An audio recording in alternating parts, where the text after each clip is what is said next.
অনেক হয়েছে, তাহলে তুমি এবার আমাকে নদীখানা পার করে দাও। না বেহুলা, আমি কখনোই তোমাকে পার করবো না, কখনোই না। তাই নাকি?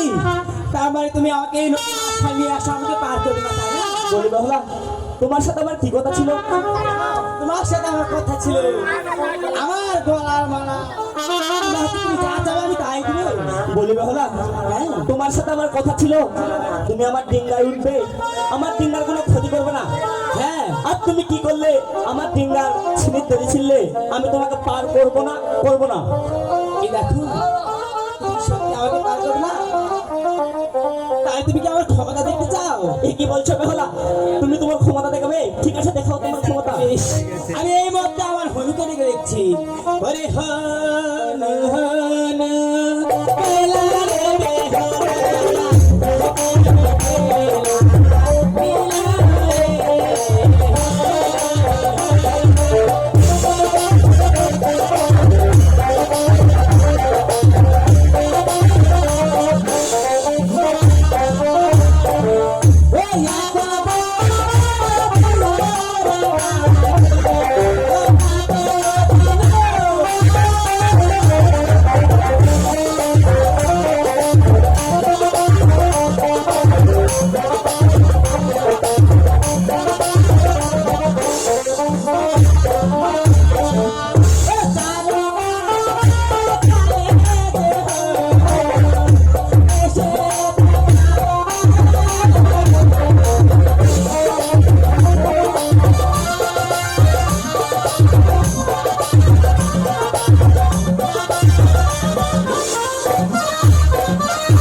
আশীর্বাদ করছি মা দীর্ঘ জীব হও।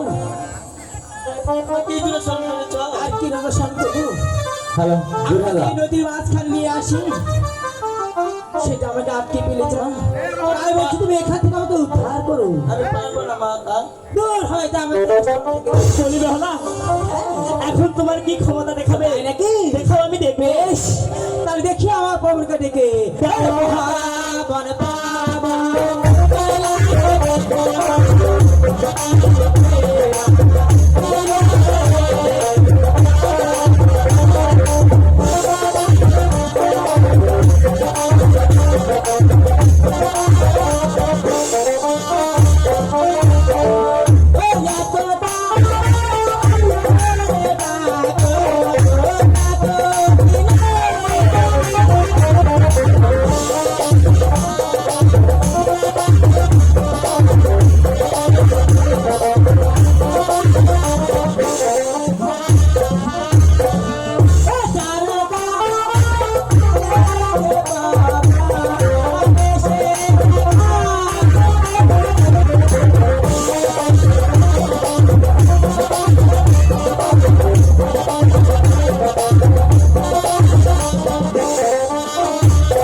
নদীর মাঝখানে এসে যে আমি বড় বিপদ করেছি, তাই বলছি আমাকে এখান থেকে তুমি উদ্ধার করো। ঠিক আছে, আমার পৃষ্ঠ করে ভর, আমি বসতে পারে কালিদয় সাপ।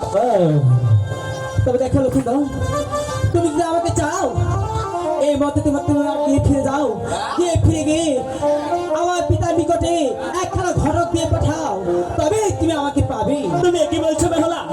তোমার জন্য তো এত কিছু।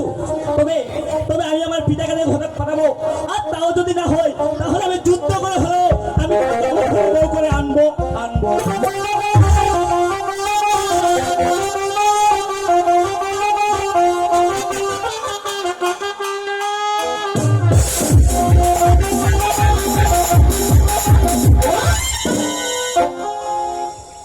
হে ভগবান, হে আমার ছেলে গেল দক্ষিণ দেশে বানিজ করতে, সে যে এখনো ফিরল না।